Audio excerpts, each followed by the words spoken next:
പ്രിയപ്പെട്ട പ്രേക്ഷകർക്ക് സ്വാഗതം. ഇത് ബ്ലാസ്റ്റേഴ്സ് സോക്കർ സൂപ്പർ കപ്പിലെ ആദ്യ മത്സരത്തിൽ തന്നെ ഒരു തകർപ്പൻ വിജയമാണ് ബ്ലാസ്റ്റേഴ്സ് സ്വന്തമാക്കിയത്.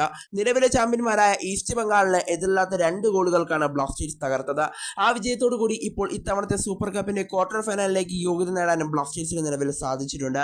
എന്തായാലും ഈ മാസം 26-ാം തീയതി വൈകുന്നേരം 4:30ക്കാണ് ക്വാർട്ടർ ഫൈനലിലെ ബ്ലാസ്റ്റേഴ്സിന്റെ മത്സരം വരുന്നത്. മോഹൻ ബഗാൻ സൂപ്പർ ജെയിൻസുമായിട്ടാണ് ആ മത്സരം വരുന്നത്. എന്തായാലും മോഹൻ ബഗാൻ സൂപ്പർ ജെയിൻസിന്റെ സൂപ്പർ കപ്പിന്റെ സ്ക്വാഡ് നിലവിൽ പ്രഖ്യാപിച്ചിട്ടുണ്ട്. അവരുടെ റിസർവ് ടീമിന്റെ ഇൻസ്റ്റഗ്രാം അക്കൗണ്ടിലാണ് ഇപ്പോൾ അവർ സൂപ്പർ കപ്പിന്റെ സ്ക്വാഡ് പ്രഖ്യാപിച്ചിട്ടുള്ളത്.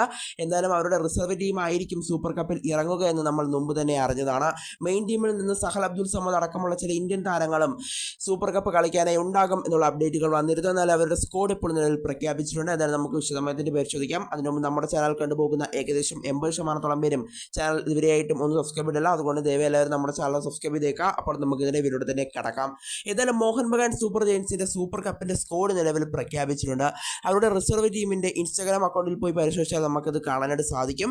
എന്തായാലും ദീപക് താങ്കരി, അതുപോലെ തന്നെ സഹൽ അബ്ദുൽ സമദ്, ആഷിഖ് കുർണിയൻ, അതുപോലെ തന്നെ ധീരജ് സിംഗ് അടക്കമുള്ള താരങ്ങളാണ് ഇപ്പോൾ സൂപ്പർ കപ്പിന്റെ മെയിൻ ടീമിൽ നിന്നും ഇപ്പോൾ സൂപ്പർ കപ്പിന്റെ സ്ക്വാഡിൽ ഉൾപ്പെട്ടിട്ടുള്ളത്. മെയിൻ ടീമിലെ വിദേശ താരങ്ങളൊന്നും സൂപ്പർ കപ്പ് കളിക്കുന്നില്ല എന്നത് ബ്ലാസ്റ്റേഴ്സിനെ സംബന്ധിച്ച് സന്തോഷം നൽകുന്ന ഒരു വാർത്ത തന്നെയാണ്. കൂടാതെ അവരുടെ ഇന്ത്യൻ താരങ്ങളിൽ മികച്ച പ്രകടനം നടത്തുന്ന ലിസ്റ്റൺ കൊളാസോ, അതുപോലെ തന്നെ മൻവീർ സിംഗ്, സുഭാഷിഷ് ബോസ്, ആശിഷ് റായ് ഇവരൊന്നും സൂപ്പർ കപ്പിന്റെ സ്ക്വാഡിൽ ഉൾപ്പെട്ടിട്ടില്ല എന്നതും ബ്ലാസ്റ്റേഴ്സിനെ സംബന്ധിച്ച് സന്തോഷം നൽകുന്ന ഒരു കാര്യം തന്നെയാണ്. എന്തായാലും ബ്ലാസ്റ്റേഴ്സിന് ഇത് മുതലെടുക്കാൻ സാധിക്കുമെന്നതാണ് നമ്മൾ കണ്ടറിയേണ്ട ഒരു കാഴ്ച. എന്തായാലും ആഷിഖ് കുർണിയനും അതുപോലെ തന്നെ സഹൽ അബ്ദുൽ സമദും ദീപക് താങ്കരി, അതുപോലെ തന്നെ ധീരജ് സിംഗ് അടക്കമുള്ള താരങ്ങൾ മാത്രമാണ് ഇപ്പോൾ സ്ക്വാഡിൽ ഉൾപ്പെട്ടിട്ടുള്ളത്. എന്തായാലും മെയിൻ ടീമിൽ കാര്യമായ അവസരങ്ങൾ കിട്ടാത്ത താരങ്ങളെ മാത്രമാണ് മെയിൻ ടീമിൽ നിന്നും സൂപ്പർ കപ്പ് സ്ക്വാഡിൽ ഉൾപ്പെടുത്തിയിട്ടുള്ളത്. ബാക്കിയുള്ള താരങ്ങളെല്ലാം റിസർവ് ടീമിലെ താരങ്ങളാണ്.